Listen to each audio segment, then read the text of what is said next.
www.casarema.fr. Chaque fois que tu blagues avec le nom de Dieu, chaque fois que tu utilises le nom de Dieu pour toi-même, chaque fois que tu utilises le nom de Dieu pour te crédibiliser, chaque fois que tu dis Dieu, Dieu, Dieu, Dieu, mais Dieu n'a pas dit, tu utilises le nom de Dieu en vain et tu pèches. Ils ont des problèmes avec leurs parents, mais ils veulent comprendre de la drogue spirituelle, se donnant des retraites, cherchant des dimensions, alors que la dimension n'est pas loin, elle est seulement dans pardon papa, pardon maman. S'il y a la guerre aujourd'hui entre nous et une autre nation, ils viennent avec des armes pour entrer dans nos maisons nous tuer. Maintenant, toi, tu es un frère en Christ, tu es béret vert, béret rouge. Qu'est-ce que tu vas faire? Tu vas fuir et prier, oh Dieu, paralyse-les, tue-le. Un jour, je me promène avec ma femme. Il faut écouter ce que les hommes ont dit. Oh, vraiment, oh, maudit. Ok, lula na mwasi nganga nzambe. Recherchez le Saint-Esprit dans votre vie afin qu'il produise l'amour. Car Dieu est amour. Et sans l'amour, nous ne sommes rien. Alléluia. Le résumé de la loi, c'est l'amour. Aime Dieu et aime ton prochain.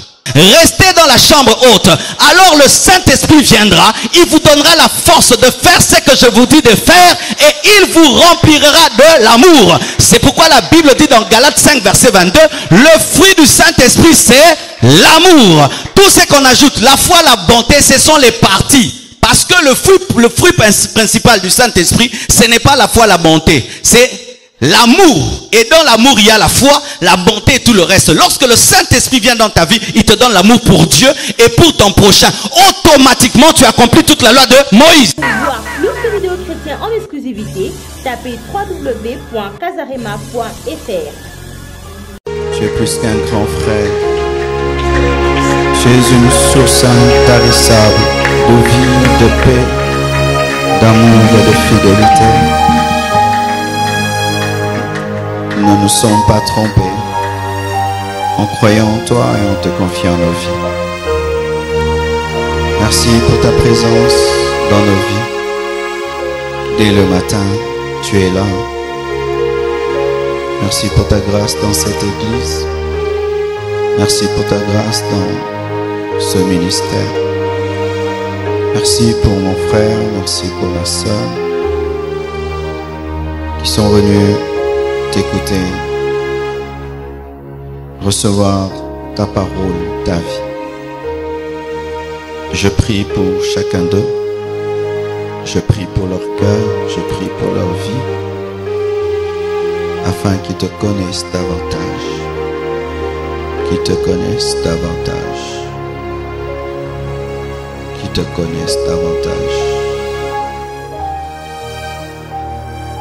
Esprit de Dieu, tu sais à quel point nous avons besoin de toi ce soir. Loin cet enseignement, bénis ce culte, règne sur toute force de ténèbres. Au nom de Jésus-Christ, j'ai ainsi prié. Amen. Amen. Gloire à Dieu. Asseyez-vous, s'il vous plaît. Saluez votre frère, saluez votre sœur. Dites-leur, lui, soyez le bienvenu à l'étude biblique. Amen. Le vendredi passé, nous avons enseigné sur quoi? Vendredi, les vérités, la presse devait savoir. Les vérités bibliques sur Marie. L'autre vendredi, là, on avait enseigné sur quoi? L'autre vendredi. Vous avez déjà oublié ce que j'ai dit il y a 2 semaines. L'autre vendredi, la fin est proche. Et l'autre vendredi, là? Oui, mon frère, qui a ma coiffure. Oui. L'autre vendredi, là? Vous avez déjà oublié ce que j'ai enseigné il y a 3 semaines. Aïe, aïe, aïe, pauvre de moi. Vous savez, des fois, les gens qui suivent sur Internet méprisent mes enseignements plus que vous. Ils les mémorisent, des fois ils me le répètent, ils me le récitent. Faites très attention, mes frères et sœurs. Ne venez pas par habitude à l'église, c'est une formation. Ne vous plaisez pas à seulement écouter des nouvelles choses, parce que Dieu n'est pas là seulement pour nous dire des nouvelles choses. Rélisez vos notes, maîtrisez ce qu'on vous dit.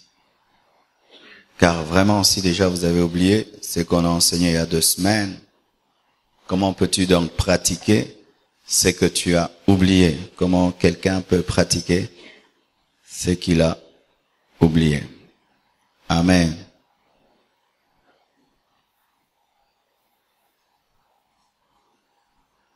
Le thème de mon enseignement aujourd'hui, c'est le résumé de la loi. Et sur Internet, on va dire 10 en 2. 10 en 2. Tu peux dire ça à ton voisin? 10 en 2. Ça dit donc le résumé de 10 commandements en 2 commandements. Amen. 10 en 2. Qui a sa Bible? Lève ta Bible. Regarde ton voisin qui n'a pas de Bible. Dis-lui, tu es aventurier. Regarde l'aventurier qui est à côté de toi qui n'a pas de Bible. Dis-lui, tu es aventurier. Tu lui as dit, il va rien te faire. Pour voyager, les gens ont toujours leur passeport. Pour aller au cours, les gens ont toujours leur syllabus. Mais c'est drôle que les gens puissent quitter leur maison pour aller où? À l'église, à l'étude biblique, sans Bible.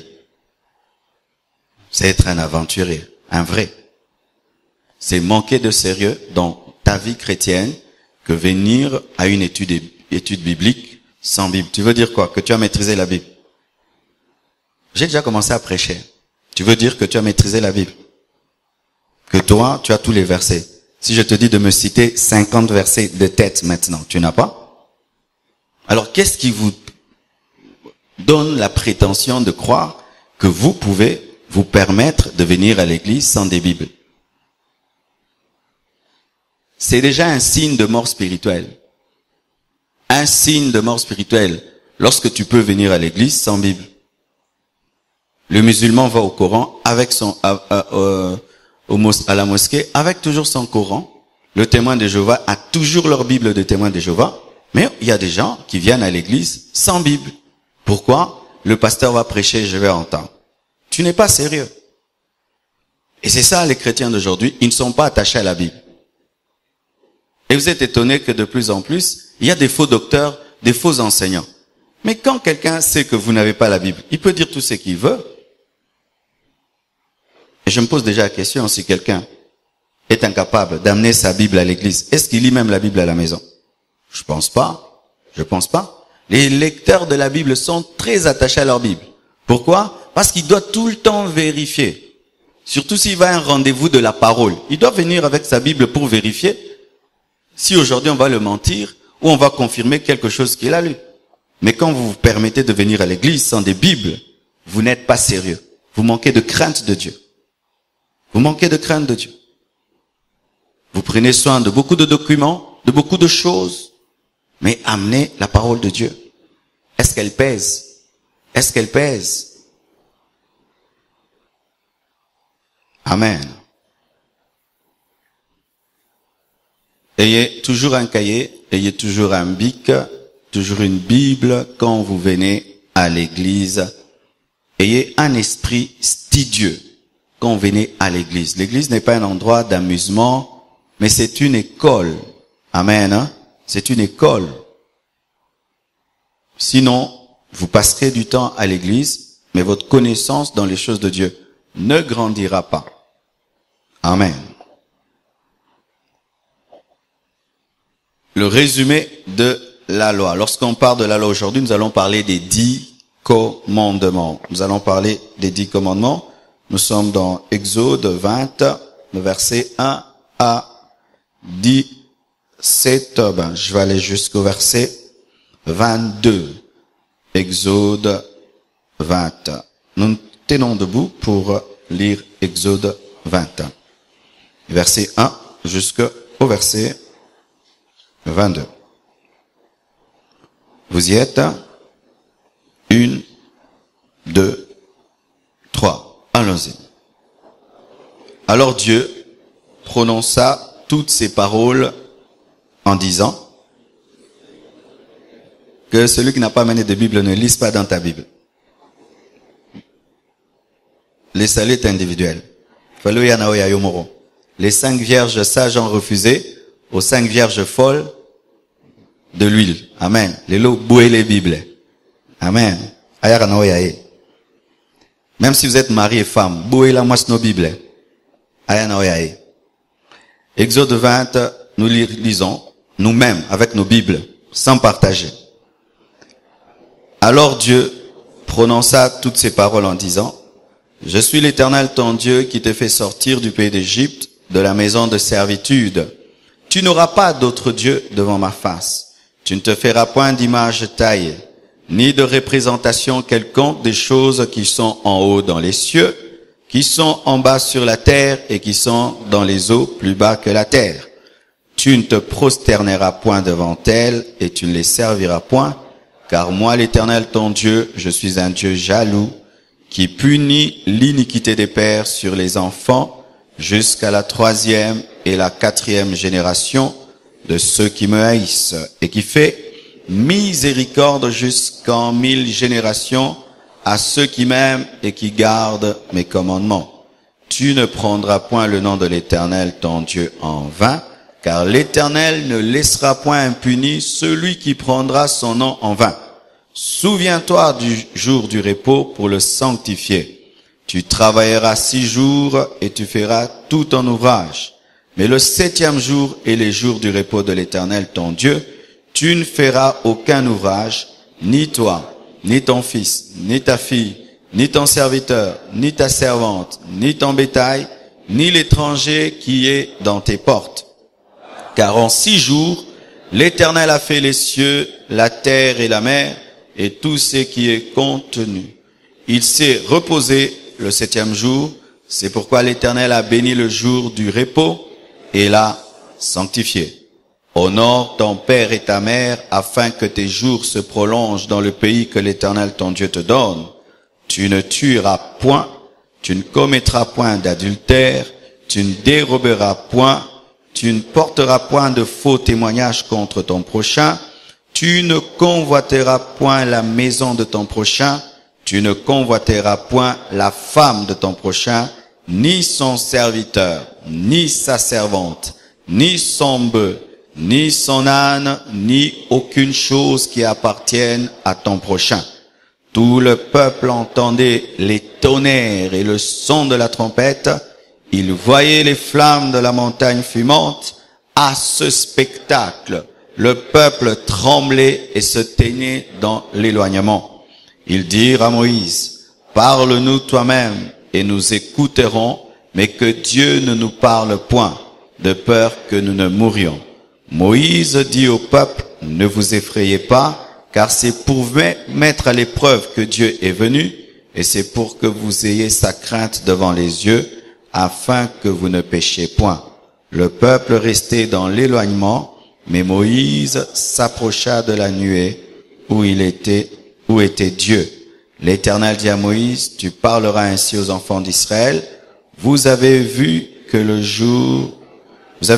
je vous ai parlé depuis les cieux. » Nous lisons le 2e passage pour terminer. Matthieu 22, 34 à 40. Matthieu 22, 34 à 40. Vous y êtes? C'est bon? Si tu ne trouves pas Matthieu rapidement, tu ne lis pas la Bible. Amen. C'est parmi les premiers passages qu'on trouve quand on apprend à lire. Matthieu 22, 34 à 40. 1, 2, 3. Les pharisiens ayant appris qu'il avait réduit au silence les Sadducéens se rassemblèrent et l'un d'eux, docteur de la loi, lui fit cette question pour l'éprouver. « Maître, quel est le plus grand commandement de la loi ?» Jésus lui répondit, « Tu aimeras le Seigneur ton Dieu de tout ton cœur, de toute ton âme et de toute ta pensée. C'est le premier et le plus grand commandement.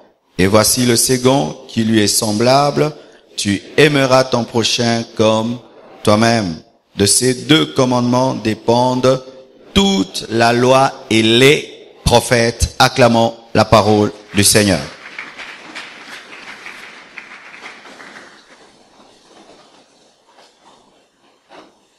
La parole de Dieu nous révèle un Dieu pédagogue. Dieu crée Adam et Ève, il les place dans le jardin d'Éden. Il leur donne une loi. Il leur dit, vous mangerez de tous les arbres qui sont dans le jardin, mais vous ne mangerez pas de l'arbre de la connaissance du bien et du mal. La première loi. Ève, séduite par le serpent, est amenée à manger à l'arbre de la connaissance du bien et du mal, et elle séduit son mari qui mange également. Et Dieu vient, il maudit l'homme, il maudit la femme, et il dit à la femme que ta postérité écrasera la tête du serpent, mais le serpent lui mordra le talon. Et Dieu donne à Adam et Ève deux enfants. Il leur donne Caïn et il leur donne Abel.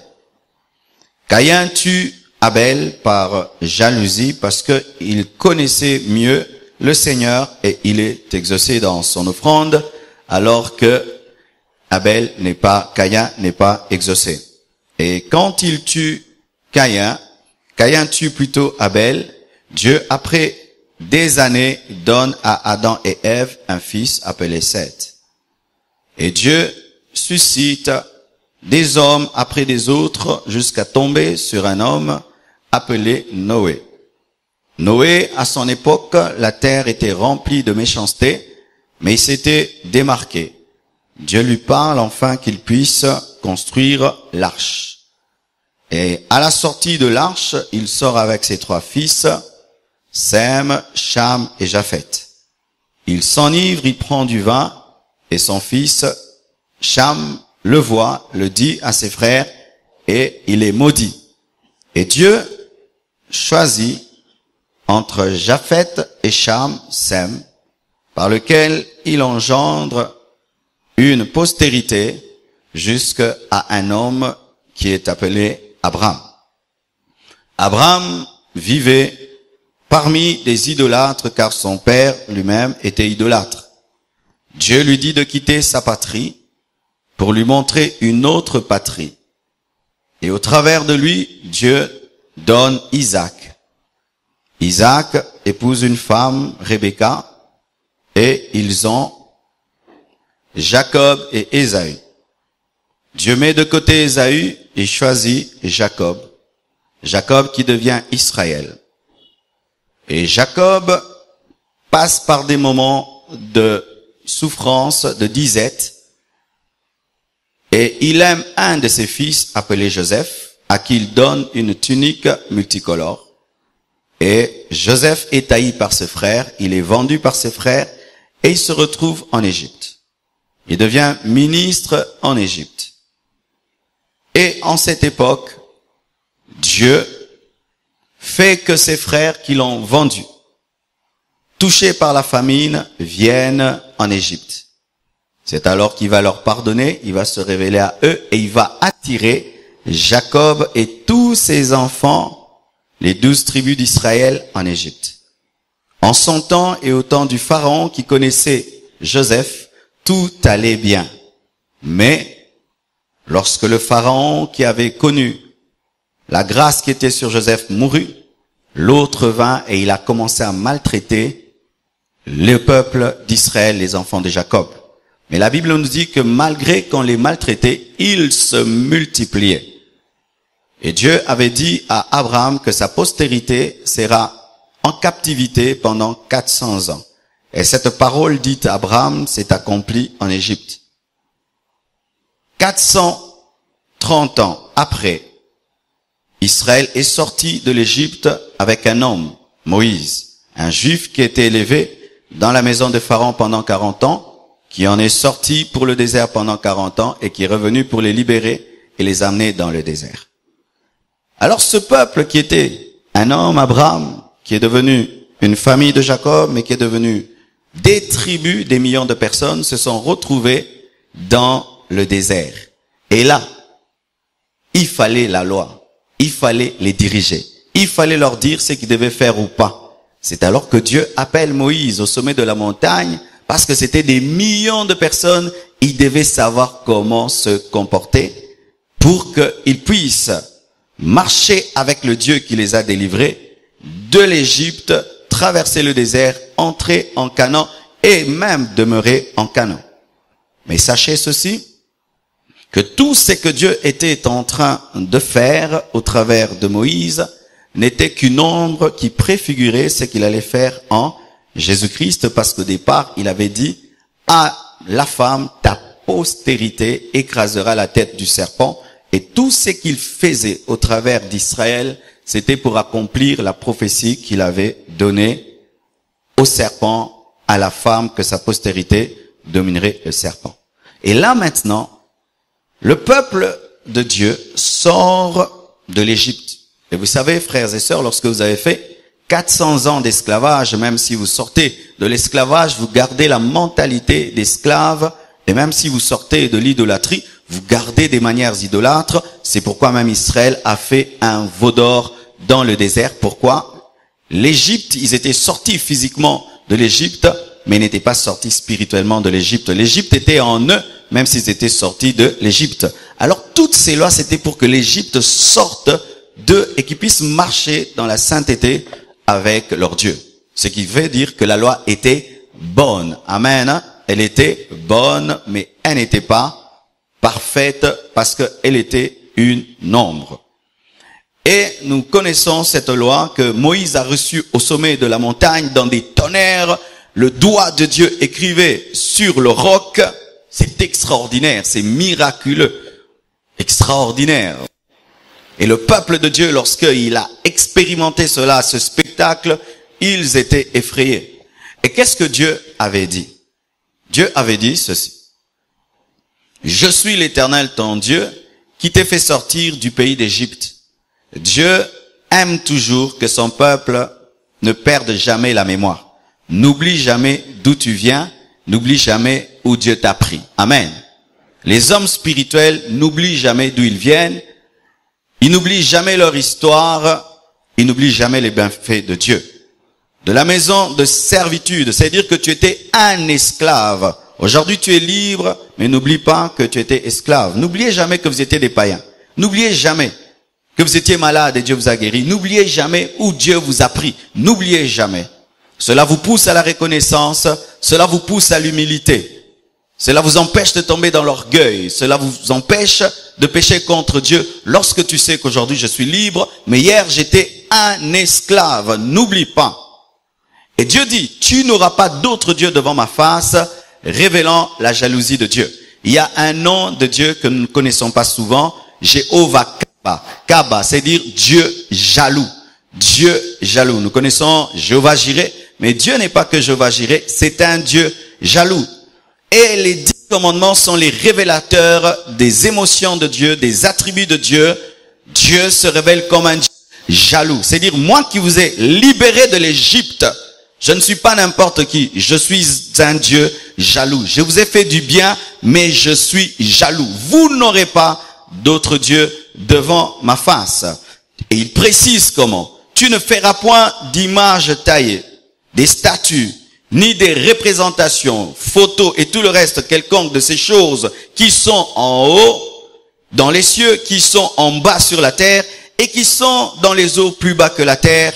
Tu ne te prosterneras point devant elles. Les musulmans interdisent des photos. Ils disent il faut pas des photos parce que Dieu a interdit d'écrire, de faire des représentations d'images. Mais Dieu n'est pas contre les photos. Dieu n'est pas contre les statues. Dieu est contre le fait de faire des représentations pour les adorer. Amen. Tu peux avoir dans ta maison un beau tableau de Picasso, de ceci, cela, un beau tableau d'une fleur, un beau tableau d'une maison. Il n'y a pas de péché pour cela. Le mal, c'est que tu te prosternes devant le tableau. Tu peux avoir dans ta maison des œuvres d'art. Amen. Il y a des chrétiens qui refusent même d'avoir des œuvres d'art. Tu peux avoir une œuvre d'art qui représente une colombe, une œuvre d'art qui représente quelque chose de bien. Le mal, c'est d'adorer, de rendre culte à cette statue, à cette photo, à ce tableau. Car des fois, nous tombons dans l'extrémisme où nous nous opposons au tableau, nous nous opposons aux statues. Non. Amen. Hein? Les statues dans nos maisons, c'est mal lorsque tu adores. Mais si tu aimes les œuvres d'art, il y a des gens qui aiment beaucoup les œuvres d'art africaines. Ils mettent des statues africaines et tout le reste. C'est de l'art. Ce n'est pas toujours de l'idolâtrie. Amen. Le mal, c'est lorsque tu te prosternes devant elles. Tu ne les serviras point. Le mal, c'est lorsque tu sers ces statues, lorsque tu sers ces images. Car moi, l'Éternel, ton Dieu, je suis un Dieu jaloux. Jéhovah Kaba, qui punit l'iniquité des pères sur les enfants jusqu'à la 3e génération. Il révèle que les péchés des pères ont des conséquences sur les enfants, que les péchés des parents ouvrent des portes dans la vie des enfants, lorsque les enfants ne sont pas en Christ. Voici.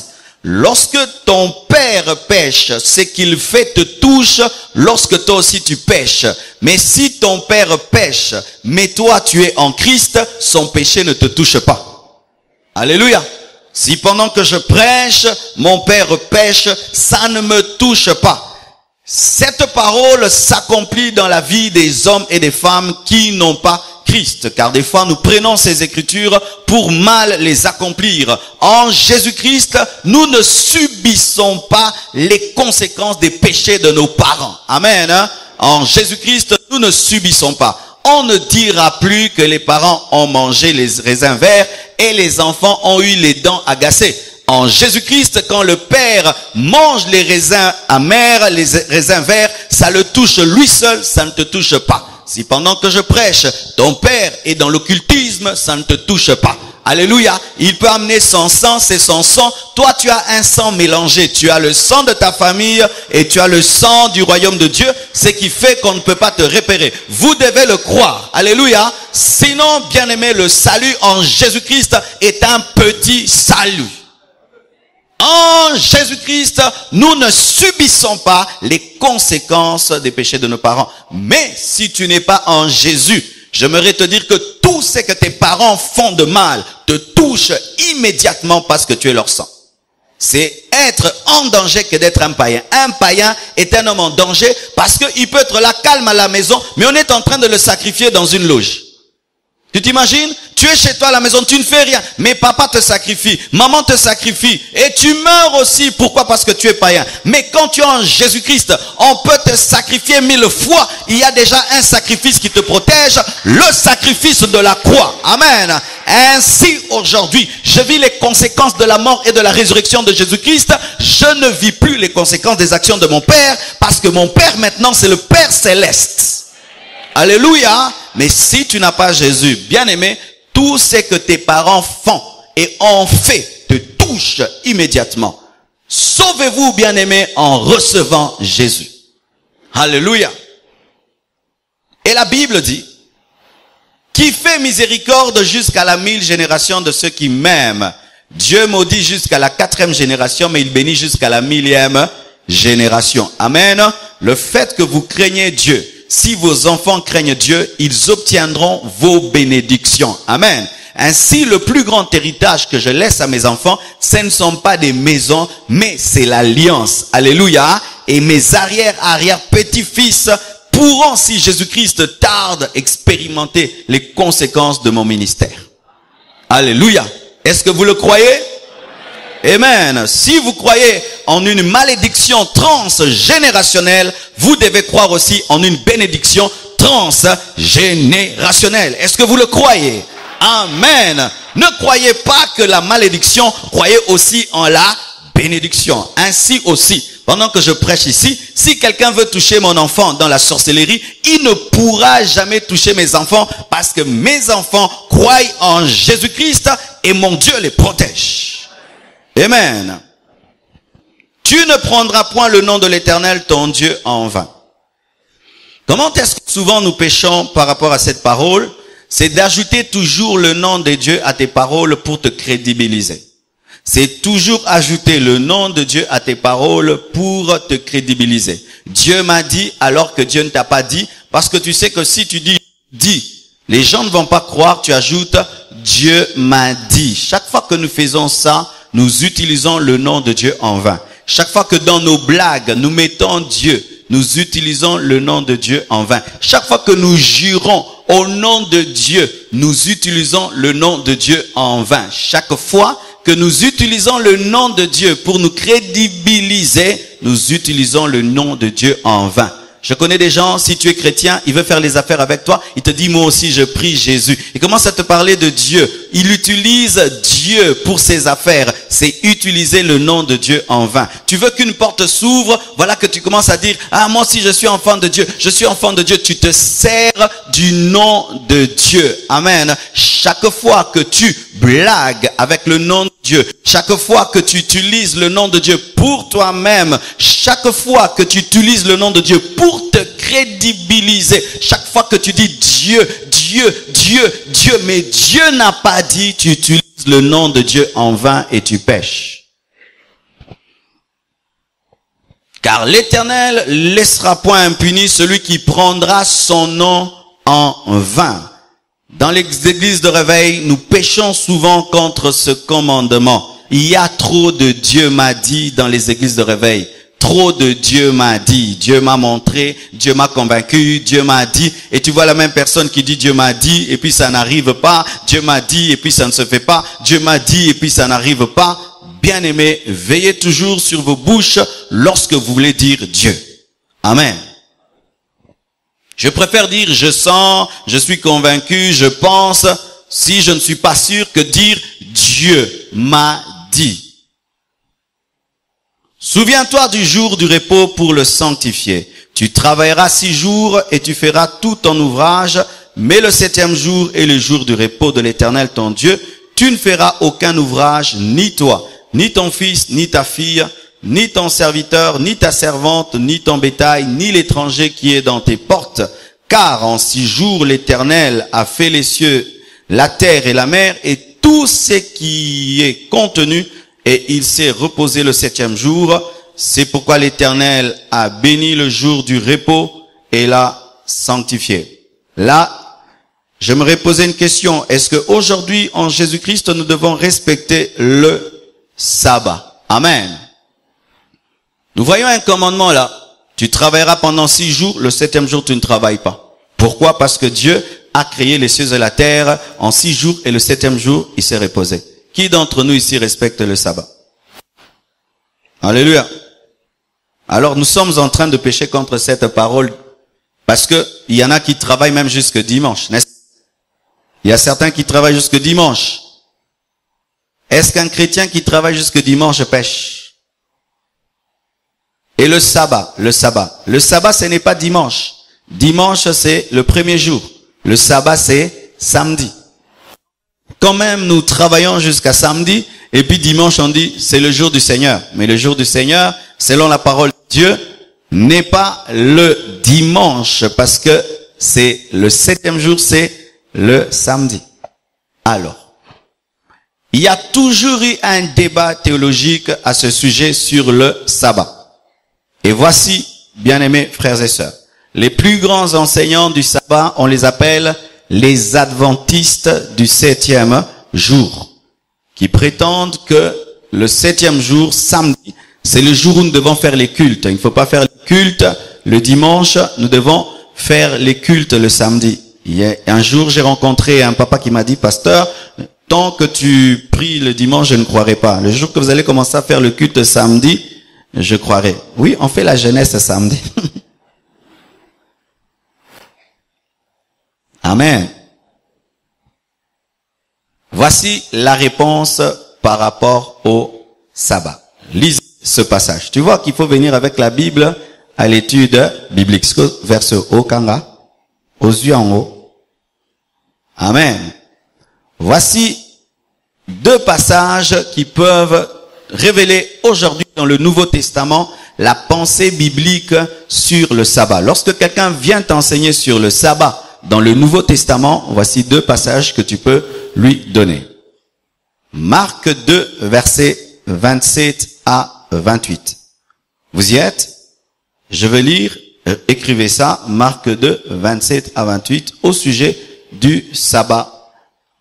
Puis il leur dit, le sabbat a été fait pour l'homme et non l'homme pour le sabbat. Ça veut dire quoi? Que l'homme est supérieur au... Tu es supérieur au... Tu es supérieur au... Amen.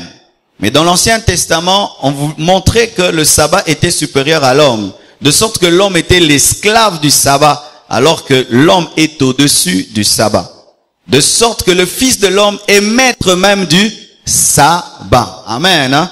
Et si Jésus-Christ est le maître du sabbat, nous sommes en lui, nous sommes aussi les maîtres du sabbat. C'est pourquoi, lorsque Jésus-Christ a guéri une femme le jour du sabbat, les gens sont venus pour lui dire, mais comment est-ce que tu guéris une femme le jour du sabbat? Comment est-ce que tu peux dire à un paralytique, prends ton lit et marche? Le jour du sabbat, on ne transporte rien. Et Jésus-Christ pose la question, qui d'entre vous, s'il a un bœuf qui tombe dans un trou le jour du sabbat, n'ira-t-il pas le libérer? Pourquoi? Parce que la vie est élevée au-dessus de la loi. Alléluia. Je suis en train de venir. Retenez d'abord ça que tu es au-dessus du sabbat. Le sabbat n'est pas au-dessus de toi. Mais Moïse n'avait pas bien totalement expliqué cela parce que la révélation est progressive, elle est évolutive. Amen. C'est pourquoi Jésus-Christ, lorsqu'il est venu, il a dit que le Fils de l'homme n'est pas venu pour abolir la loi, il est venu pour l'accomplir. Quand on dit accomplir, ça veut dire rendre parfait. Amen. Il est venu rendre parfait. Il est venu apporter des précisions et des détails que Moïse n'avait pas donnés. Ce qui était une ombre en Moïse est devenu clair en Jésus. Le sabbat était flou en Moïse, il est devenu clair en Jésus, davantage clair dans les épîtres. Amen. Romains 14, verset 5. Allons maintenant dans les épîtres. Ainsi, dans le ministère de Jésus-Christ, on voyait que même le jour du sabbat, il guérissait les gens, il délivrait les gens parce que l'homme est élevé au-dessus du sabbat. L'homme n'est pas l'esclave du sabbat. Romains 14, verset 5, nous révèle qu'il y avait eu un sérieux problème dans l'église primitive et dans l'église de Rome au sujet du sabbat. Il y avait des discussions dans l'église au sujet du sabbat, comme il en est aujourd'hui au sujet du sabbat. Mais voici la réponse de l'apôtre Paul. Il dit ceci. Tel fait, Romains 14, versets 5 à 6, Romains 14, 5 à 6, Romains 14, 5 à 6. Paul dit ceci. Tel fait une distinction entre les jours. Quand on dit fait une distinction entre les jours, c'est-à-dire que pour lui, il y a 6 jours pour travailler et 1 jour pour ne pas travailler. Tel autre les estime tous égaux.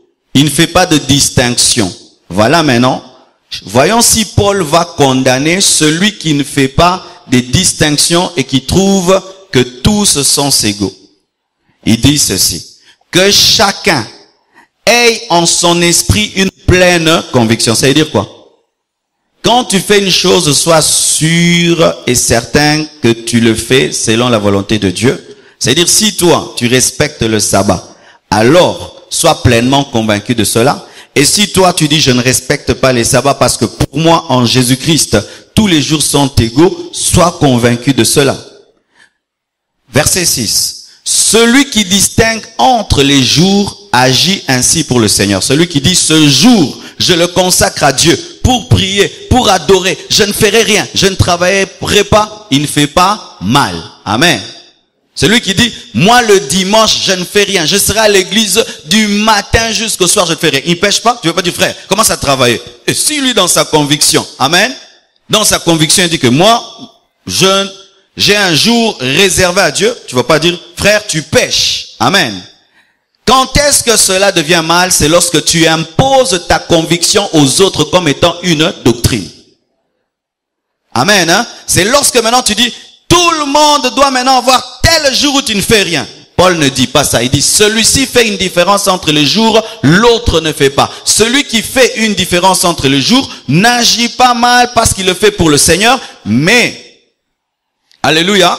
Celui qui distingue entre les jours agit ainsi pour le Seigneur. Celui qui mange, c'est pour le Seigneur qu'il mange, car il rend grâce à Dieu. Celui qui ne mange pas, c'est pour le Seigneur qui ne mange pas, il rend grâce à Dieu. En soi, qu'est-ce que Paul veut dire? Dans ce domaine, chacun sa conviction. Amen.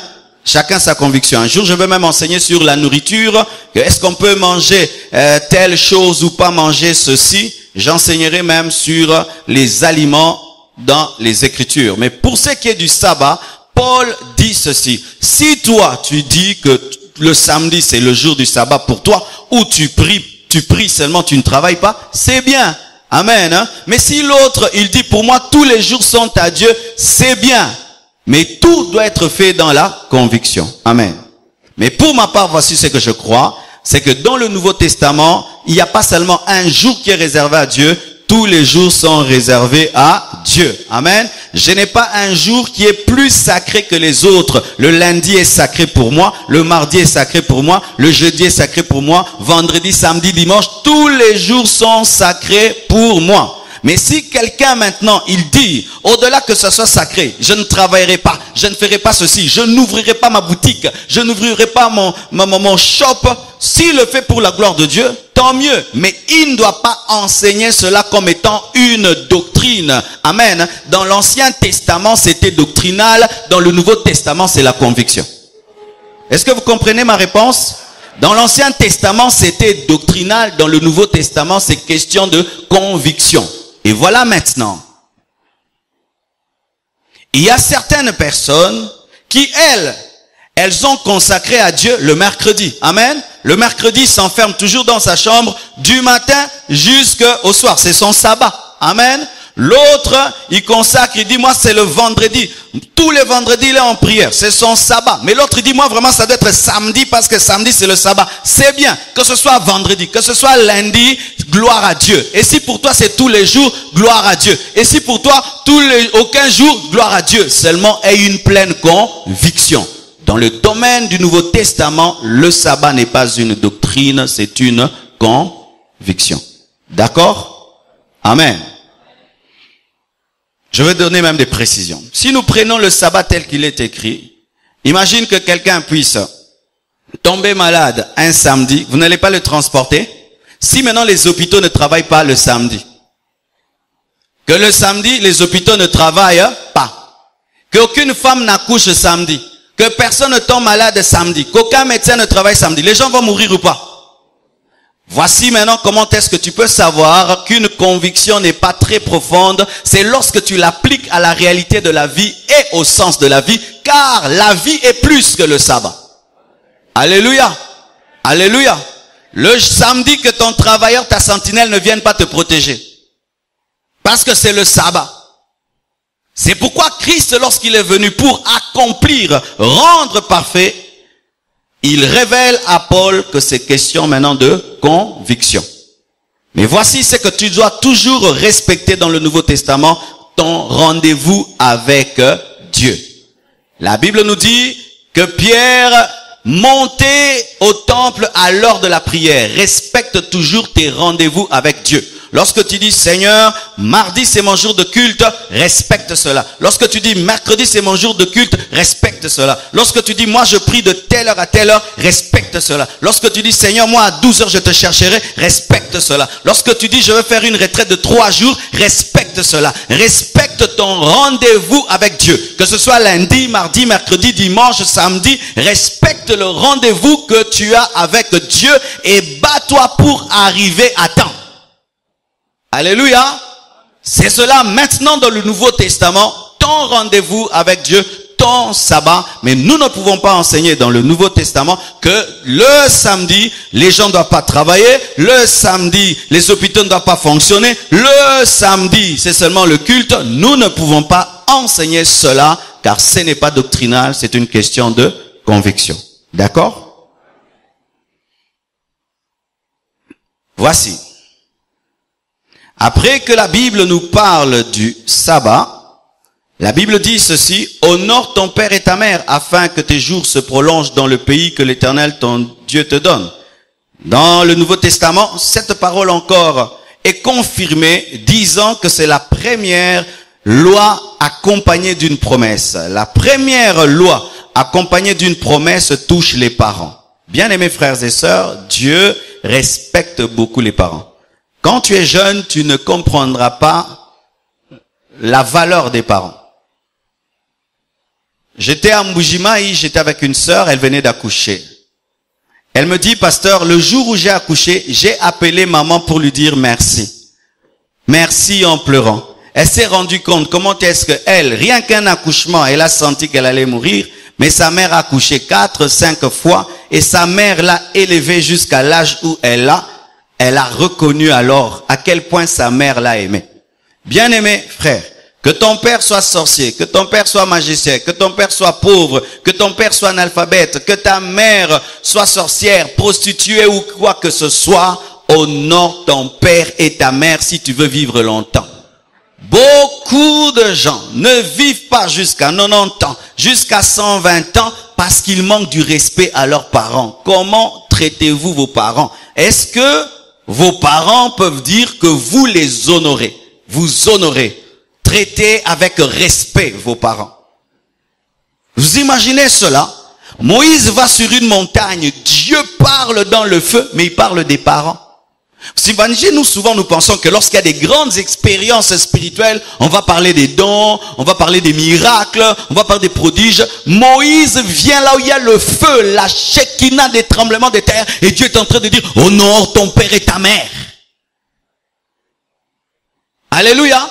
Parce que nous pensons que la spiritualité, c'est dons, miracles, prodiges, les anges. La spiritualité, c'est honorer aussi ses parents. Et c'est une promesse, c'est une loi accompagnée d'une promesse. C'est-à-dire, si tu veux vivre longtemps, comment seulement honorer ton père et ta mère? Quand tes parents disent, mon fils, que Dieu te bénisse, ma fille, que Dieu te bénisse, mon fils, que Dieu te bénisse, cela va faire que tu vives longtemps. Vous avez des problèmes avec vos parents, allez les régler. Vous manquez du respect à vos parents, allez demander pardon. Vous insultez vos parents, allez demander pardon. Vous faites pleurer vos parents, allez demander pardon. Vos parents sont tristes à cause de vous, allez demander pardon. Vous n'appelez pas vos parents, vous ne causez pas avec vos parents, allez demander pardon. L'une des choses d'ailleurs que tu sentiras face à la désobéissance de ce verset, c'est que tes enfants te feront ce que tu fais à tes parents. Oui. Si tu fais pleurer tes parents, tes enfants te feront pleurer. Tu vivras ce que tu as fait vivre à tes enfants. Aujourd'hui, après le culte, si vous n'êtes pas en paix avec vos parents, si vos mères pleurent, si vos pères pleurent, allez demander pardon. C'est pourquoi vous remarquez que beaucoup de chrétiens prient beaucoup en étant mal polis.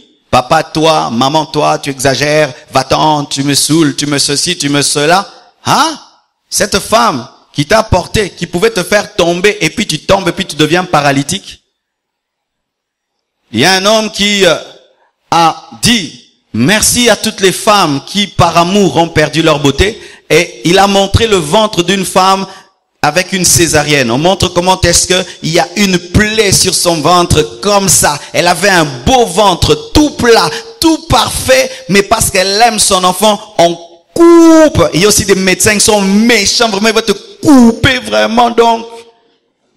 Mais elle dit, j'accepte de perdre ma beauté pour cet enfant. Et il y a des femmes qui ont eu 2 césariennes, 3 césariennes. Et une telle mère, tu l'as fait pleurer. Tu es maudit. Tu es maudit. Même si je te bénis. La malédiction, elle est trop forte. Je ne peux pas l'enlever. Ah oui, c'est ce que vous faites. Vous manquez du respect à vos pères, à vos mères, et vous venez que je vous impose les mains. Je n'ai pas la puissance face à ça. Va arranger avec ton père. Va arranger avec ta mère. Vous manquez vous blessez vos parents, mais vous jeûnez beaucoup, et puis venez que le pasteur prie pour vous. Je n'ai aucune puissance face à la parole de Dieu. Je n'ai pas de force face à ça. Je peux tout faire, ça ne marchera jamais. Oh, frère, sœur, je sens que je suis en train de toucher quelque part. J'avais pas prévu ça, mais l'Esprit me dit parle encore. Qu'est-ce qui arrive aujourd'hui aux chrétiens? Ils ont des problèmes avec leurs parents, mais ils veulent comme prendre de la drogue spirituelle, se donnant des retraites, cherchant des dimensions, alors que la dimension n'est pas loin, elle est seulement dans pardon papa, pardon maman. Pardon papa, pardon maman. J'étais prédicateur de l'évangile, j'haïssais mon père. J'ai haïssé mon père, j'ai quitté sa maison à 24 ans sous l'emprise d'une colère. Et je le haïssais. Je disais même s'il meurt, je m'en fous. Il n'a jamais cru en moi et tout le reste. Et j'ai évolué comme ça. Et un jour, je prêchais sur l'amour, le pardon. Dieu m'a dit, ah, quelle prédication, Marcelo. Ah, vraiment, tu prêches bien. Et toi-même? Ah. Aussi moi, vide, moi, ma canisse. Tu prêches bien, mais tu ne peux pas continuer ce séminaire si tu ne vas pas chercher ton père. Et je suis allé voir mon père. Et je lui ai révélé tout ce qu'il y avait dans mon cœur et tout. Et nous avons mis la paix. Et depuis, ma vie va bien. Aujourd'hui, pour tout voyage missionnaire que j'ai fait, pasteur que je suis, vous me voyez là, pasteur. Il y a quelqu'un qui prie toujours pour moi avant que je voyage. Mon père et ma mère. Toujours. Si je veux voyager, papa, maman, je voyage. Oh mon fils, que Dieu soit avec toi. Il t'a appelé pour gagner les âmes. Que Dieu te protège à l'aller et au retour. Sois sage. Ceci, cela. Amen. Merci. Papa, maman. Comme vous voyez là. Papa, maman, dans ma vie, trop important. Papa, maman. Très important. Alors, il y a des gens qui imitent le pasteur. Vous m'imitez seulement que dans l'extérieur. Mais moi, je veille à mes relations avec mes parents. Ah oui, je veille sur mes relations. Mon père est venu ici, n'est-ce pas, le jour de mon anniversaire? Amen. Mais vous avez une spiritualité sans papa et sans maman. Et oh landana nga obungi. Italio hein. Au Koufavant. Moi je vais vieillir si Jésus tarde. Alors un secret, c'est papa Joseph et maman Georgette. Ce sont mes secrets de la longévité. Même si tu m'envoies l'esprit de mort, j'honore papa et maman. Ils ont raté. Oh. Même si j'entre dans un dessin et 7, je vais pas mourir, j'honore mon père et ma mère. L'esprit de mort t'atteint parce que tu es impoli. Et aujourd'hui, surtout en Europe, les enfants en Europe, mais c'est extraordinaire. Tu as envie de les tabasser. Des enfants intouchables. Ils peuvent monter sur les chaises, on ne dit rien. Ils peuvent manquer du respect aux parents. C'est pourquoi ils meurent très vite. Ils attrapent des maladies bizarres en Europe. Je vous dis, en Europe, les enfants attrapent des maladies bizarres. Tu peux pas croire. L'impolitesse fait cela.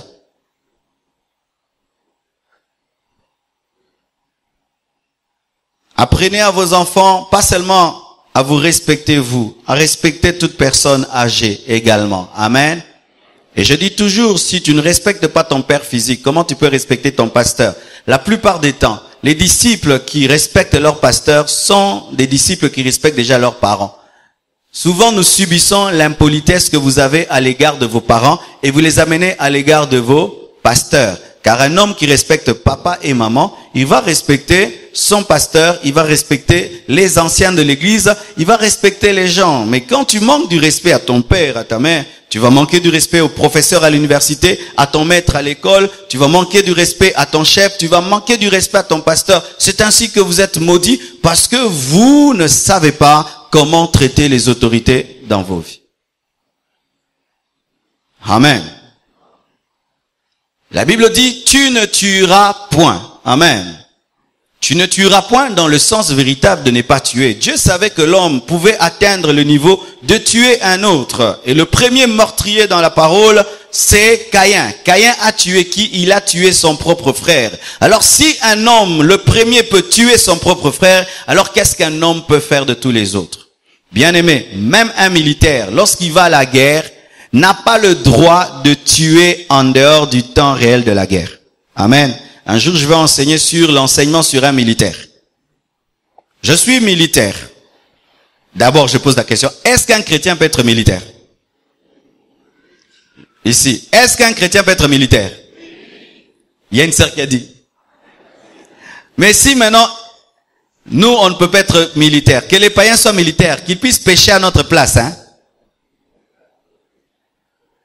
S'il y a la guerre aujourd'hui entre nous et une autre nation, ils viennent avec des armes pour entrer dans nos maisons nous tuer. Maintenant, toi, tu es un frère en Christ, tu es béret vert, béret rouge. Qu'est-ce que tu vas faire? Tu vas fuir et prier, oh Dieu, paralyse-les, tue-le. Tu vas aussi tuer. Tu n'as pas péché. Il est écrit ne tuez pas, tu as tué. Tu n'as pas tué. Il s'est évanoui. Vous voyez, c'est important les études bibliques pour répondre à de telles choses. Dans la guerre, il y a ce qu'on appelle les crimes de guerre. C'est lorsque tu es militaire, au lieu de tuer un autre militaire, toi tu vas tuer les civils, tu vas tuer les femmes, tu vas tuer les enfants. Ou même quelqu'un, tu veux le tirer dessus, il baisse, il dit, je me rends, mais tu le tues quand même, tu commets un crime. Mais lorsqu'il vient pour tuer la population, toi aussi tu t'es engagé face à ta nation pour la défendre, et si tu tues dans ce sens-là, tu as tué dans le cadre de ton travail. Non? On est souvent hypocrites, nous les chrétiens. Quand une guerre avait commencé entre nous, une telle nation, n'est-ce pas qu'on priait pour notre armée? On priait pour notre armée. Quand vous priez pour votre armée, vous vous demandez quoi? Qu'ils aient l'onction de tes hein? Alors, vous voyez, nous avons, quand on est très spirituel, des fois on est très hypocrite. Si le Congo entre en guerre contre une nation, et nous l'église on prie maintenant pour notre armée, on prie pour demander quoi?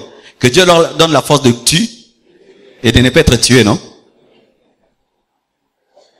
Non? Alors, le frère ici, qui a comme papa un militaire, tu manges quoi? L'argent du péché? Un chrétien qui veut être général, il pêche? Mais si tu es général, tu vas ordonner la guerre, non? Même si tu es à la maison. Attaquez! Tous les gens qui meurent, c'est toi qui les as ordonnés. Tu as péché? Même les hommes, ils ont fait quoi?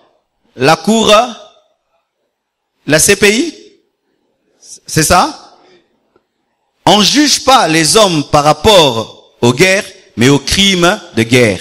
Les viols, les meurtres, les tueries, les pillages. Mais quand c'est dans une guerre normale, où vous vous défendez face à des gens qui veulent vous tuer, vous détruire, là c'est du self-défense. Amen. Je sais que ça ne passe pas, mais tu comprendras un jour. Alléluia.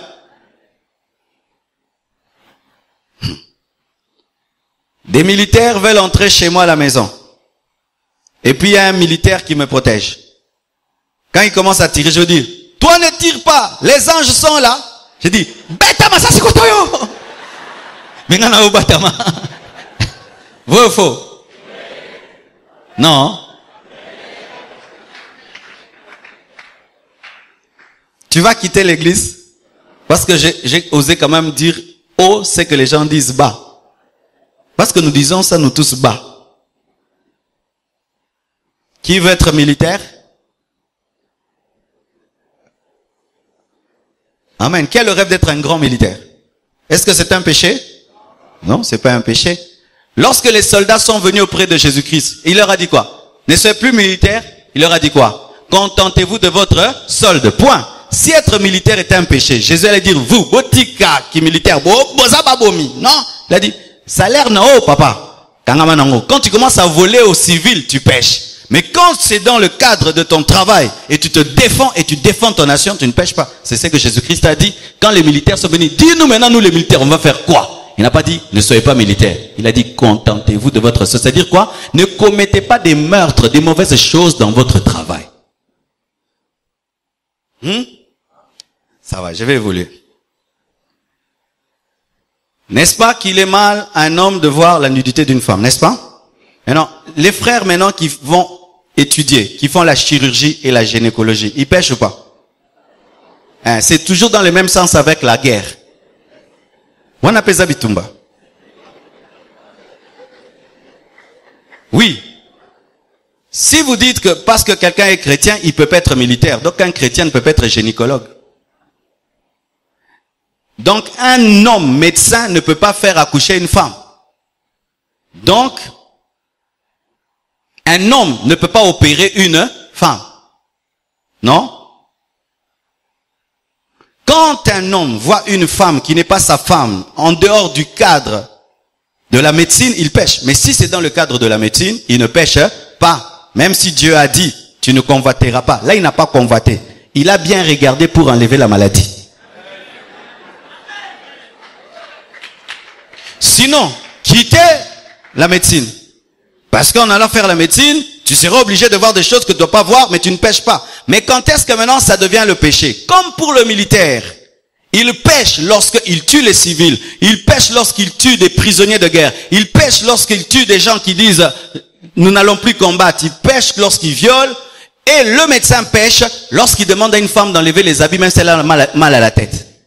Vous connaissez ce médecin-là? Tu as mal ici, enlève tout. Oh, mes sœurs, résistez à ces impudiques. Non, pas si awa. Oh, alléluia. Lorsque tu vas faire la médecine avec un esprit impudique, parce que je connais des gens qui font la médecine avec un esprit impudique et qui utilisent la médecine pour se rincer l'œil. Là, tu pêches. Mais si c'est pour sauver, c'est pour aider, tu ne pêches pas. Amen. Non. Tu te retrouves dans une brousse avec une femme enceinte, même si tu n'es pas un médecin. Si elle va accoucher, tu vas faire quoi? Yenda baba yenda. Au sabongo? Poussez, maman! Le bébé est en train de venir. Quand tu dis bébé, tu es en train de venir. Le bébé. Est-ce que tu as péché? Mais tu as vu? Dis à ton voisin, toko là.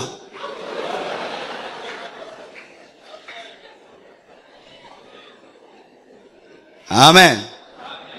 Maintenant, selon Moïse, Moïse disait, tu ne feras pas. Lorsque Jésus-Christ est venu dans le domaine de tuer, il n'a pas seulement dit tu ne feras pas, il a élevé la dimension de faire dans la dimension de haïr. Ce qui fait que dans le Nouveau Testament, tuer n'est pas seulement tuer, mais si seulement dans ton cœur, tu as de la haine pour quelqu'un, tu penses le tuer, et tu dis pour moi il n'existe pas, pour Dieu tu l'as tué. C'est pourquoi il y a beaucoup de gens qui au dernier jour, Dieu leur dira, meurtrier va à droite, et dit Seigneur, j'ai jamais tué quelqu'un, mais tu as tué. Amen. Et pour tuer, il y a aussi l'avortement.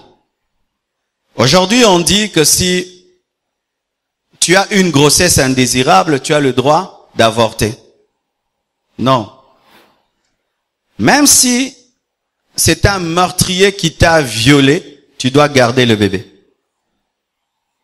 Je répète, même si c'est un meurtrier qui t'a engrossé, tu dois garder le bébé. Pourquoi? Le bébé est un innocent qui n'a pas demandé à être là. Lorsque tu le tues, tu as commis un meurtre par l'avortement. Et aujourd'hui, nos nations sont devenues championnes en avortement. Beaucoup des hôpitaux seront jugés au dernier jour. Un chrétien, quand tu fais la médecine, tu ne pratiques pas l'avortement. Amen. Un chrétien ne pratique pas l'avortement. Parce que tu tues. Même si tu es médecin, Dieu a dit tu ne tueras pas. Et si tu ne tues pas, mais dans ta tête, tu tues, tu as tué. Nous atteignons des niveaux de colère où quelqu'un te fait le mal, mais tu sens que tu n'as pas la force de lui rendre le mal. Tu imagines seulement comment il va souffrir, s'il peut souffrir. Tu imagines un film d'horreur contre lui. Tu as tué. Tu vis comme s'il n'existe pas. Tu l'as tué. Combien de personnes tu as tuées sans les tuer vraiment? Cette parole s'est accomplie dans ta vie, mais de manière spirituelle. Une femme qui a avorté 12 fois, tu as tué 12 fois. Tu n'es pas différent d'un koulouna qui tue les gens sur la route. Tu as fait avorter 10 femmes. Tu n'es pas différent de ces grands bandits qui ont tué. Tu n'es pas différent. Tu ne porteras point de faux témoignages contre ton prochain. Le faux témoignage, c'est le fait de confirmer des choses qui sont fausses. Et voici comment est-ce que souvent nous péchons dans ce domaine. 1. L'autre ne l'a pas fait, mais tu le dis seulement pour le détruire. Tu sais que c'est faux, mais par haine, par jalousie, tu salis seulement l'image de l'autre de manière consciente.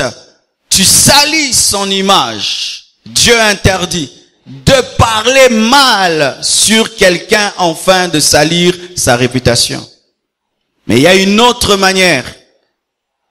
C'est lorsque tu confirmes des choses sur quelqu'un sans preuve. Tu confirmes des choses sur quelqu'un sans preuve. Parce que tu as entendu, toi aussi tu dis. Parce qu'on t'a dit, toi aussi tu dis. C'est lorsque tu viens dire des choses non fondées.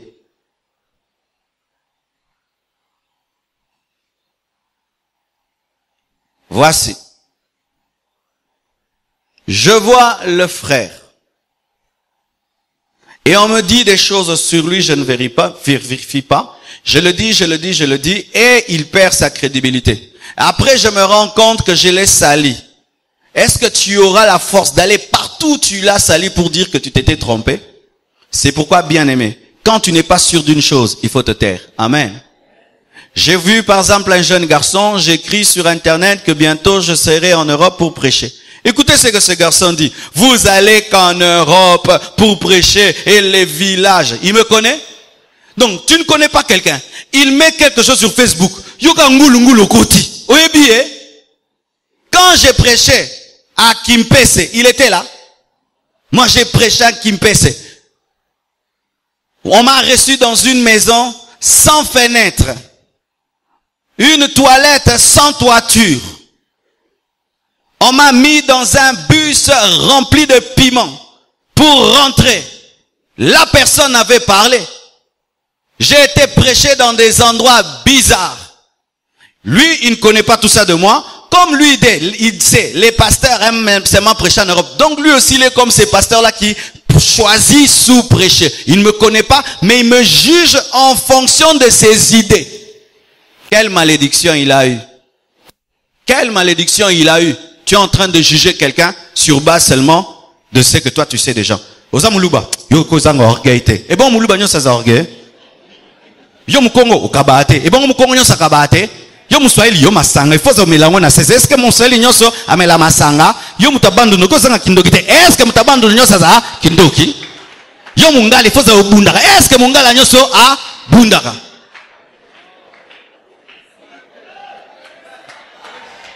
Alléluia. Les pasteurs des escrocs. J'étais déjà volé.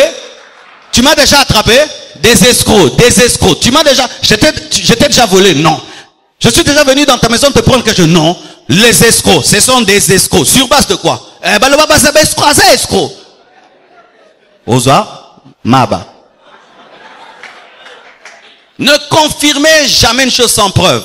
Aussi, même si tu as la preuve, pourquoi tu le dis? Si tu le dis pour détruire, ce n'est pas de Dieu.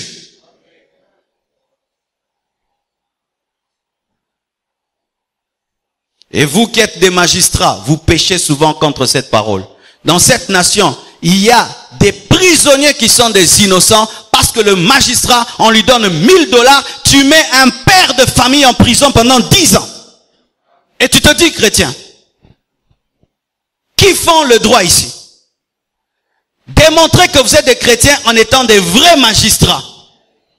Où tu ne tranches pas par rapport à l'argent, à l'influence, mais tu rends le bon jugement. Et vous qui êtes des avocats, même quand tu es avocat, ce n'est pas que tu dois être un avocat du diable, mais tu dois être un avocat semblable à Jésus qui n'encourage pas les bêtises. Tu plaides la cause d'un homme, tu sais qu'il a tort, c'est lui le meurtrier. Tu fais condamner l'innocent, tu dis c'est mon travail. Ton travail c'est de faire condamner les innocents. Tu fais libérer un homme, tu sais qu'il va encore tuer et tuer, mais tu le libères seulement pour avoir ton argent. Tu sais que cet homme est en train de plaider et il a raison, mais tu utilises l'intelligence que tu as pour détruire ses arguments et changer les choses. Et lui se retrouve, il paye l'argent. Bien aimé, tu n'as pas étudié pour ça. Car beaucoup d'avocats iront en enfer, beaucoup de magistrats iront en enfer. Beaucoup de magistrats. Dans ce pays à Makala, il y a beaucoup d'innocents. Beaucoup d'innocents. Pourquoi? Parce que les hommes n'obéissent pas à la parole. La Bible dit, tu ne convoiteras point la maison de ton prochain. Tu n'entreras pas chez quelqu'un, tu dis, vraiment, c'était un gars, tu as péché. Tu ne convoiteras pas les biens du prochain. Quelqu'un s'habille, grave, tu as péché. Tu ne convoiteras pas la femme de ton prochain. Ah, quelle femme! Tu as péché. Un jour, je me promène avec ma femme. Il faut écouter ce que les hommes ont dit. Oh, vraiment, oh,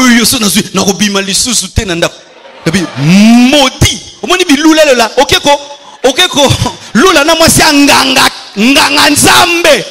Et au moins kinduma place memara. Ah oui, vous qui avez l'esprit de convoitise, c'est terrible, hein? C'est terrible. Un jour, ta maman pasteur peut se retrouver quelque part, tu viens dragueur. Ah, mon frère, alléluia. Eh, maman c'est yo. Et c'est Inga. Oui, on a déjà, Blanche, elle gagne beaucoup de gens dans cette église comme ça. Elle conduit sa voiture. Madame, viens, suivez-moi. Et puis elle entre à l'église. Monsieur, asseyez-vous. C'est la maman pasteur. Zambe Yesu Masia Nkolo. Monique Ndumba place zome mayobi lula. Yo jamais que mon moi ça qui toko aleka, il faut kaka. Yonga na église on a pekisa ba frère bopesa moi na nga biza, na pekisa na frère opusa na bona frère comme megate na ko maudire yo. Ah, shalom maman. Frère. Toi tu sais combien de temps j'ai jeûné pour me marier, hein? Shalom, mommy.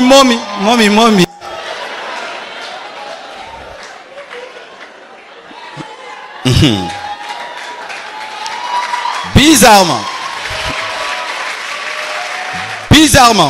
la Bible dit tu ne convoiteras pas la femme d'autrui.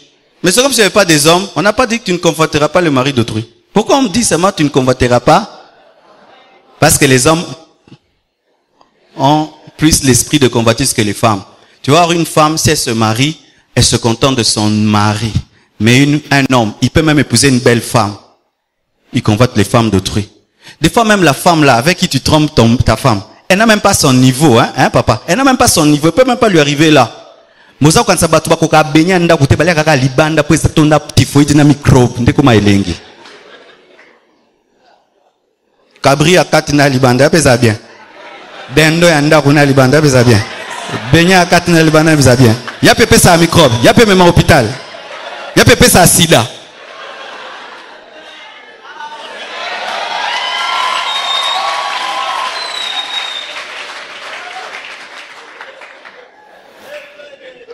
Même s'il épouse une bonne femme, la femme est à tout. Mais il doit toujours.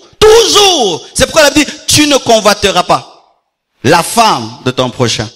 Parce que c'est une maladie des hommes. Et c'est malheureux même les chrétiens. Des fois je suis déçu quand j'apprends que même les enfants de l'église, des frères de l'église, vous trompez vos femmes. Je suis déçu. Je dis, vous entendez quelle parole vous entendez? Quelle parole vous entendez? Vous entendez la parole à l'envers ou comment?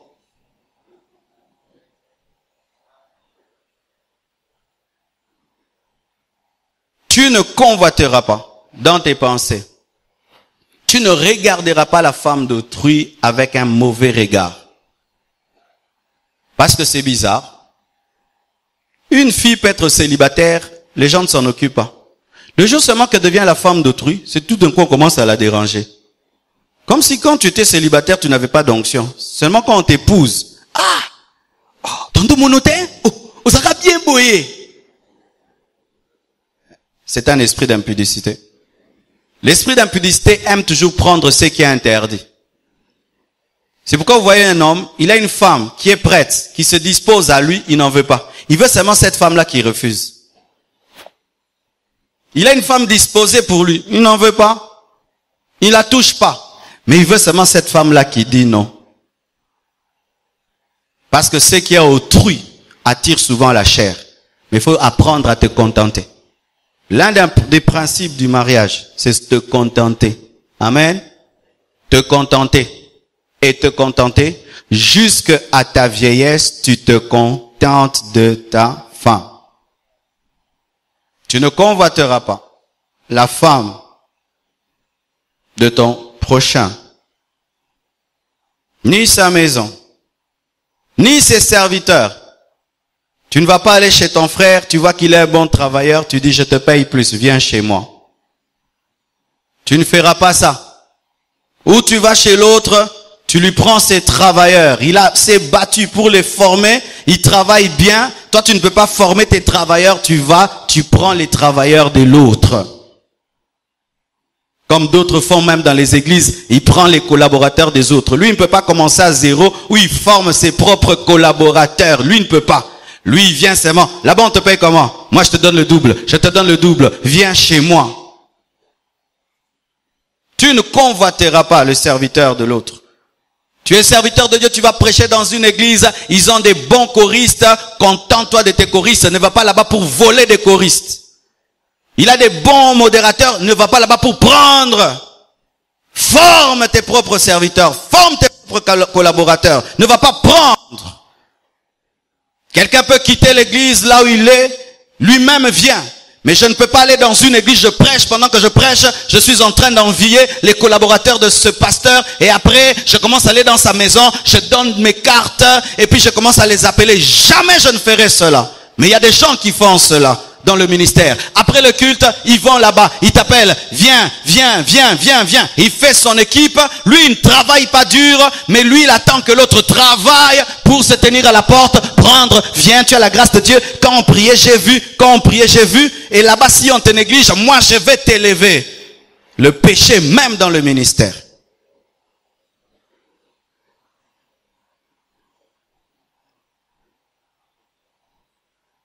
Ni son serviteur, ni sa servante, ni son bœuf, ni son âne. Le bœuf, aujourd'hui, c'est quoi? C'est la voiture. L'âne. Plutôt l'âne, c'est la voiture. Le bœuf, c'est ses affaires. Ni aucune chose qui appartienne à ton prochain. N'envie jamais les affaires de l'autre. N'envie jamais la voiture de l'autre. N'envie jamais le business de l'autre. Contente-toi de ce que tu as. Contente-toi de tes serviteurs, de tes servantes. Contente-toi de ta femme. Contente-toi de ta maison. Contente-toi de ce que tu as. Amen. Tout le peuple entendait les tonnerres et le son de la trompette, voyait les flammes, les montagnes, la fumée, et tous étaient effrayés. Voilà maintenant. J'ai donné beaucoup de commandements, mais lorsque Jésus-Christ est venu, un homme lui pose la question, quel est le plus grand commandement? Au lieu de nous donner 10 commandements, quel est le plus grand commandement dans toute la parole de Dieu? Jésus-Christ répond en 2 commandements. Il dit seulement, tu aimeras le Seigneur ton Dieu de tout ton cœur, de toute ton âme, de toute ta pensée. C'est le premier et le plus grand commandement. Et voici le second qui lui est semblable. Tu aimeras ton prochain comme toi-même. Ces 2 commandements dépendent toute la loi et les prophètes. Jésus-Christ résume les 10 commandements en 2 commandements qui parlent seulement de l'amour. Aimer Dieu, aimer son prochain. Qu'est-ce qu'il veut dire? Si tu veux obéir aux 10 commandements, aie seulement l'amour pour Dieu et pour le prochain, tu vas obéir à tous les commandements. Est-ce qu'on peut essayer? Allons-y maintenant. Si j'aime Dieu, n'est-ce pas que je ne vais jamais avoir des idoles? Si j'aime Dieu, n'est-ce pas que je vais respecter mes rendez-vous avec lui? Amen. Si j'aime mon prochain, est-ce que je vais convoiter ses biens? Si j'aime mon prochain, est-ce que je vais prendre sa femme? Si j'aime mon prochain, est-ce que je vais envier son bœuf? Son âne? Si j'aime mon prochain, est-ce que je vais manquer du respect à mon père et à ma mère? Parce que mon père et ma mère sont mes prochains. Alléluia. Si j'aime mon prochain, est-ce que je vais faire un faux témoignage? Non. Amen. Ainsi, celui qui aime Dieu et qui aime son prochain accomplit les 10 commandements directement. Donc, frère, ne réfléchis pas sur comment tu vas obéir aux 10 commandements. Non, toi seulement aime Dieu et aime ton prochain, tu vas te retrouver, tu obéis aux 10 commandements. Voici maintenant une chose. Dans les 10 commandements, une parole est dite. Tu ne feras pas. Mais lorsque Jésus-Christ donne les 2 commandements, il dit, tu aimeras. Moïse dit, tu ne feras pas, mais Jésus dit, tu aimeras. Moïse vient interdire, mais Jésus-Christ permet. Vous n'avez pas compris. Interdire, c'est bien. Mais pousser les gens à l'amour, c'est mieux. Parce que lorsque tu les pousses à l'amour, ils accomplissent sans interdiction. Si je te pousse seulement à aimer Dieu, à aimer ton frère, tu vas te retrouver dans la sainteté. Si je te pousse seulement à aimer Dieu, et à aimer ton frère, tu vas te retrouver dans la sainteté. Voici maintenant la mesure de l'amour que tu dois avoir. Toi, dis à ton voisin, toi. Le secret, le voici. Jésus-Christ dit, tu aimeras l'Éternel ton Dieu de tout ton corps, de toutes tes forces, de toute ton âme et de toutes tes pensées, de tout ton toi. Et tu aimeras ton prochain comme toi-même. Ça veut dire quoi? Si tu veux aimer Dieu, prends tout ce que tu es, donne-lui. Et si tu veux aimer ton prochain, aime-le comme toi-même. Donc toi. T'as pas compris? Jésus-Christ vient simplifier les 10 commandements en les amenant à toi. Si tu prends toi, tout ton toi, ta force, tes pensées, tu les donnes à Dieu, tu aimes Dieu de tout ton toi, et si tu aimes ton prochain comme toi-même, automatiquement, tu ne pécheras jamais. Dis à ton voisin, c'est facile et c'est pas facile. Parce que si c'était facile, tout le monde allait le faire, n'est-ce pas?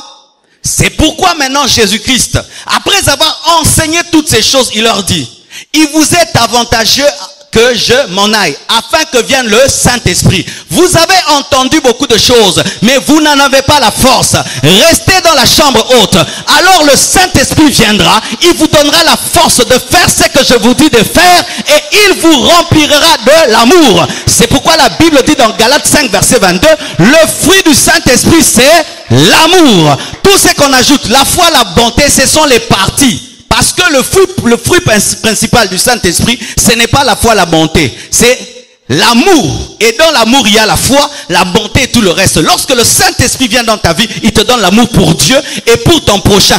Automatiquement, tu accomplis toute la loi de Moïse. Oh, est-ce que tu as compris cela? Ça, c'est la sagesse de Dieu. En soi, l'obéissance est dans une personne. Dieu savait que Israël a reçu la loi, mais comme ils n'avaient pas l'Esprit de Dieu en eux, ils ont toujours péché contre la loi. Et dans le Nouveau Testament, il dit que son Esprit se rend dans les personnes qui ont reçu la loi de l'amour. Alors, comment est-ce compris par rapport à cela? Seigneur Dieu, que ton Esprit en moi produise le fruit de l'amour. Pour toi et pour l'homme. Directement, je suis saint. Oh, alléluia. Je termine en vous disant que sans cela, nous ne sommes pas des chrétiens. Recherchez le Saint-Esprit dans votre vie afin qu'il produise l'amour. Car Dieu est amour. Et sans l'amour, nous ne sommes rien. Alléluia. Le résumé de la loi, c'est l'amour. Aime Dieu et aime ton prochain.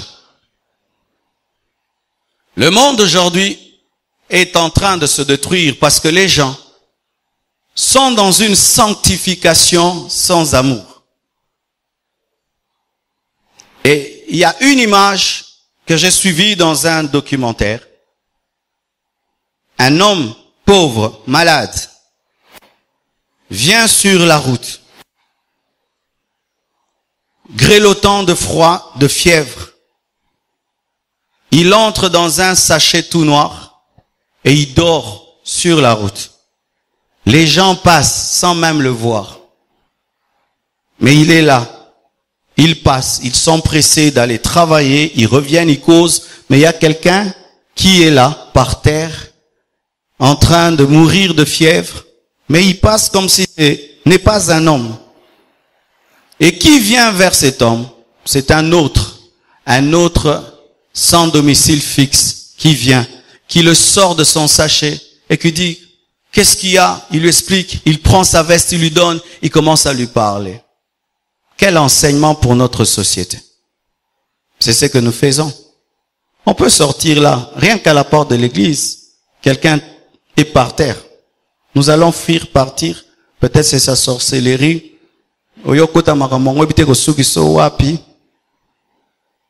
Un homme créé à ton image, à ta ressemblance, mais tu peux passer.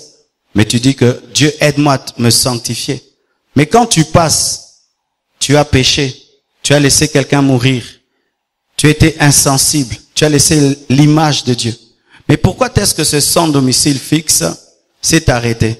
Pourquoi? Il connaissait ce que c'était de dormir dehors. Il a aimé comme lui-même parce qu'il a ressenti ce que l'autre ressentait parce que déjà il a déjà ressenti.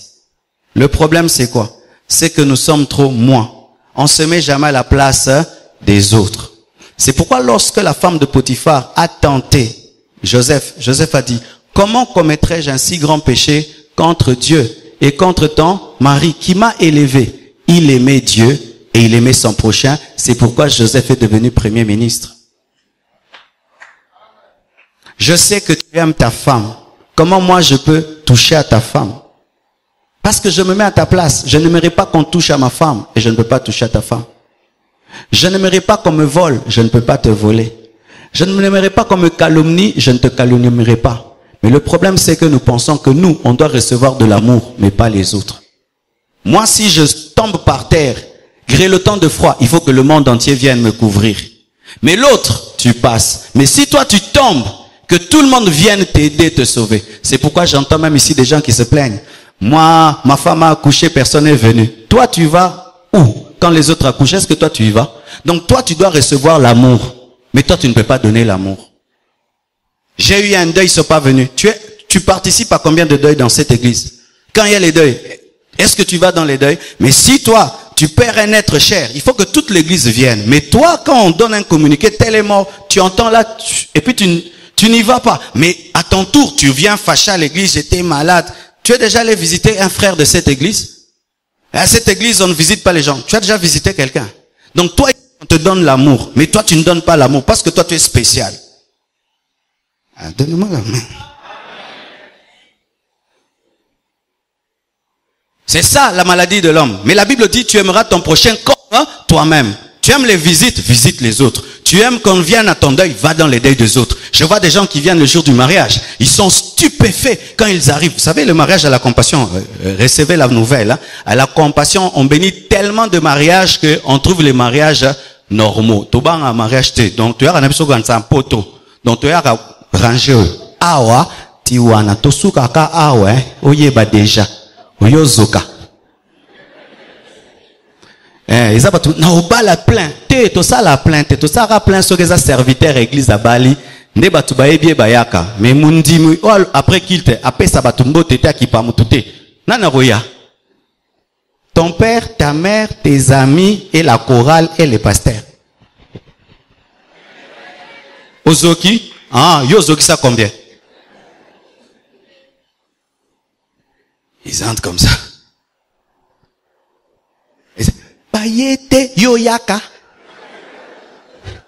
Boni etondi te yo tondi sakatanga tura moninga. Église bolingo te yo pe ozanga bolingo yango récolter oyo osemaki. Pourquoi les autres quand ils se marient se plaignent pas quand c'est toi? Parce que toi, tu as besoin de quelqu'un, tu as besoin de personne. Est-ce que tu as besoin de quelqu'un? Tu as besoin de personne. Tu as besoin de personne. Tu as besoin de ça. Tu as besoin de ça. Amen, que Dieu bénisse. C'est là Juroba là. Juroba là. Oya, tozate, toebio. Toebio ta? Yonan. Comment non nani? Comment non nani? Boudère. Comment non nani? Boudeuse. Comment non nani? Baroya. Banani. Oye bib comment nae? Oya roya. Ceux qui n'a pas baroya. Yonan. Yo qui pa mutu na église. Yo qui kota marabo église. Je voyage dimanche, hein, Natigulata bombe. Et les gens se plaignent du manque d'amour. J'ai remarqué dans les églises, les gens qui se plaignent du manque d'amour ne donnent pas de l'amour. Parce qu'il y a d'autres, ils donnent tellement d'amour que ce sont des stars à l'église. Hein. Tout le monde les connaît. Parce qu'ils saluent. Bonjour mon frère, c'est la première fois que tu es venu. J'ai remarqué, mais n'est pas dans le département qui reçoit. Comment tu vas? Ah, ça va. Tu veux un sucré? Il t'achète un sucré. Okanga komoto kangate. Si tu fais seulement 2 mois, tu ne le vois pas. Où est-il le frère? Lequel? Le frère qui m'avait reçu. Toi, tu reçois qui? Personne. Moi, il a dit pasteur Marcelo. Ngana oya. Ngamoko. To sa libala nga bisobde. To pambolio na ba parents. Nandenga poto. O pambomi. Mais na blessure. Vous voulez qu'on vous aime? Aimez les autres. Vous voulez qu'on vous sourie? Souris aux autres. Souris même à ton voisin. Donne-lui le sourire.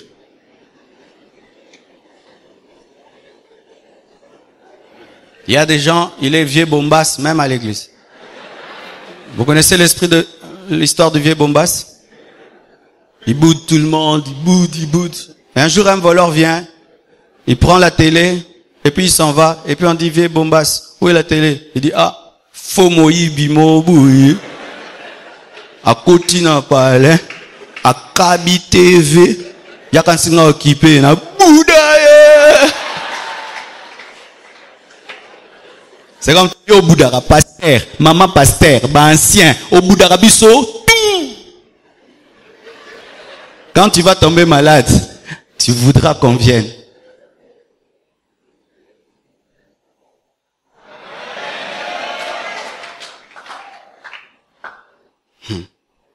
Frères et sœurs, alors je me rends compte qu'il est facile de vivre dans la sainteté si seulement j'ai l'Esprit de Dieu et je laisse l'Esprit de Dieu qui est en moi aimer Dieu et aimer mon prochain.